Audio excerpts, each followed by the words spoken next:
If you look at a baby being born, really innocent, beautiful baby, you don't look at it and you're like, you can't do anything, you can't go to school right now, you can't even talk, so this means you're nothing.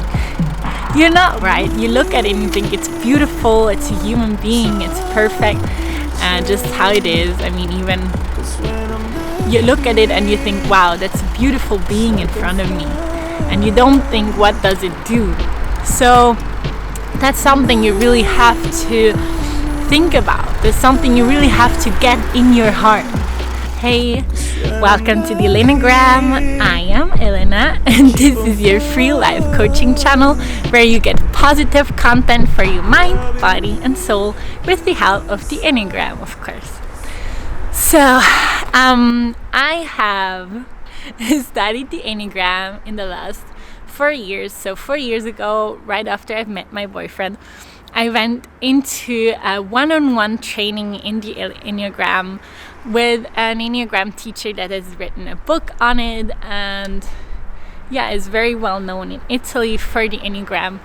And so she has taught me every day for a week, just me personally, everything she knows on the enneagram.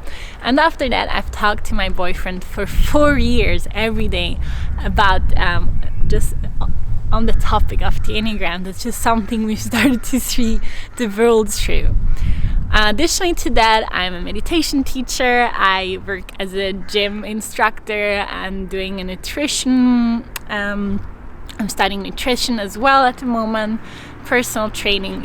So these are my credentials, because I know that your number 3 tend to like to know what people's credentials are and if you can trust what they know.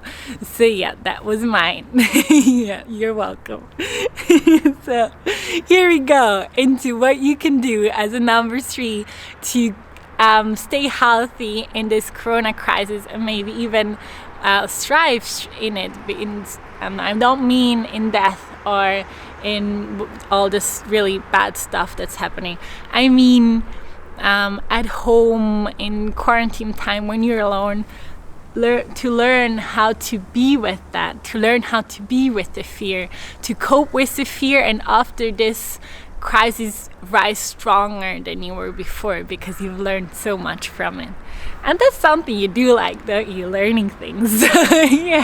Here we go. 3 tips for your number 3s on how to best cope with the corona crisis. Let's get started. This is a video for all of you number 3s, or all of you that know number 3s, or even if you feel like you're suppressing your number 3, then this could be very helpful. So just a little recap. I do believe that we all have all of the enneagram numbers in us, because I think we are just beautiful human beings that have that are very complex and that are connected, and you can't say that that's just someone that is a number 1 and that's a number 8. No, we are everything, and so we have just personalities that live a bit more in number 3s than others, and that's probably you if you're watching this video. So that was the quick recap. As a number 3, you have learned as a child that it will keep you safe if you are good at what you do. So you started to identify with the things you can do, and the things, the accomplishments that you brought home. So trophies, good marks at school, just all that was looked at as good in your society and your family. So that's something that's really important. We have really different cultures around us. This is YouTube, so it's international anyways. So we can't say that for every 3 it would have been marks at school that he brought home or that she brought home that was looked at as a good accomplishment. It can be anything that was looked at in that family and in that structure as a good accomplishment. So that's something that for number 3s they learned. If I do good, I am good, I will be treated good, and I'm safe. So that's That's the message number 3 got.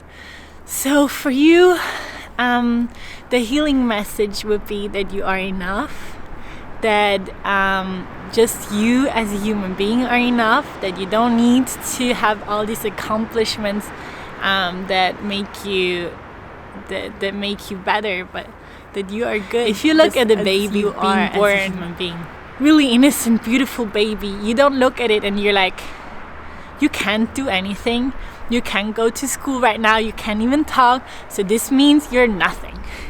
You're not, right? You look at it and you think it's beautiful, it's a human being, it's perfect, just how it is. I mean, even you look at it and you think, wow, that's a beautiful being in front of me. And you don't think, what does it do? So that's something you really have to think about. That's something you really have to get in your heart. And it's okay that you are like this. Like I said, we all have this side of us that's about accomplishment and that wants us to do well in this society. And if you don't have it, you're probably suppressing it. So yeah. For you, it's really important to that's my first point for a number 3, how to survive this difficult crisis time, how to even thrive. And that is to start learning what your boundaries are. So I love Teal Swan. She has great videos on boundaries. If you don't know what boundaries are, here a quick recap. I like chocolate ice cream. My boyfriend loves lemon ice cream. If I would tell him, hey, we're just gonna eat chocolate from now on, there's no more lemon allowed in this household, that would be a no-go for him. He would get angry or upset because that's a boundary. This is me and that's him.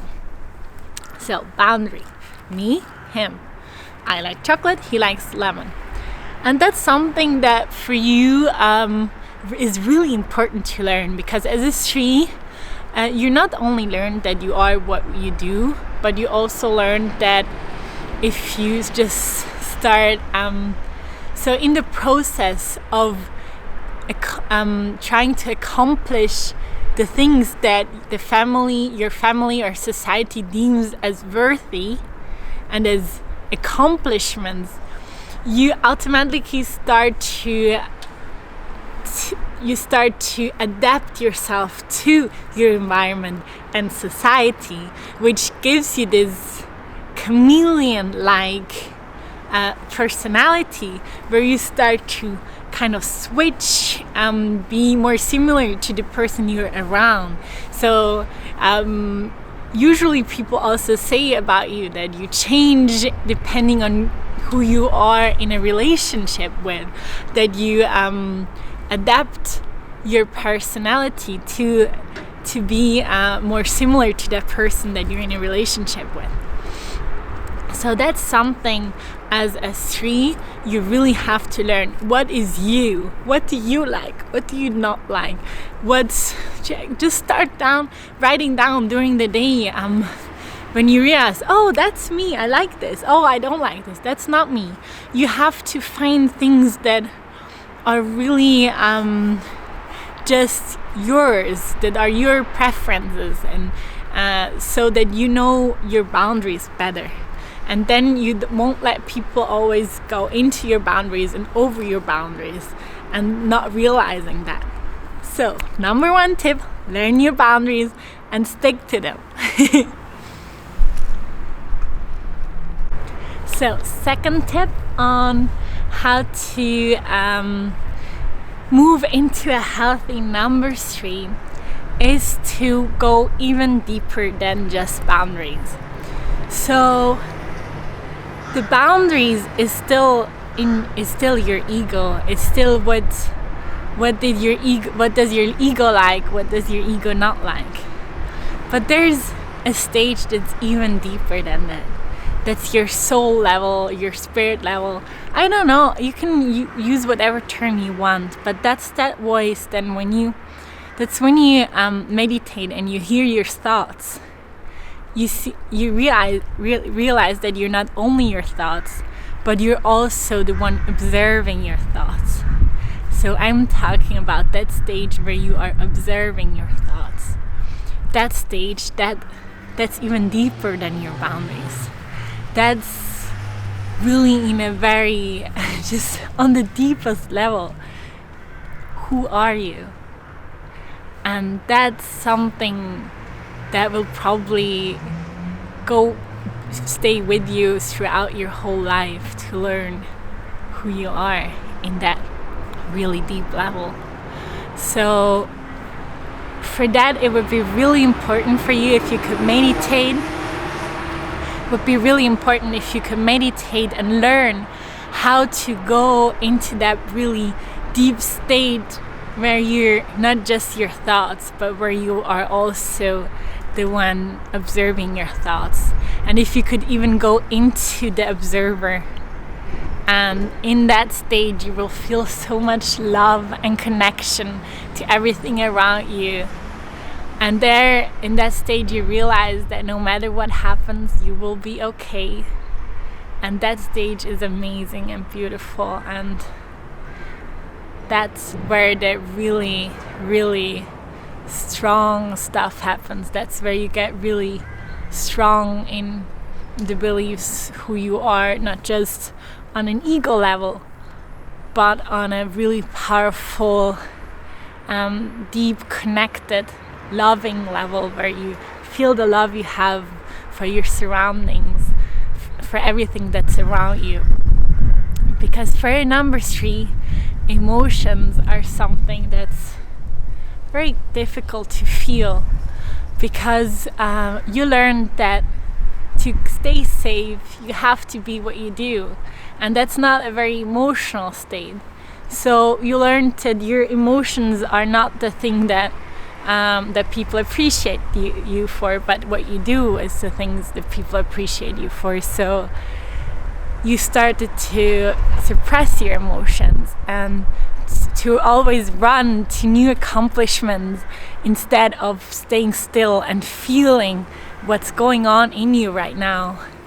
So that would be my tip number 3, where we go into emotions.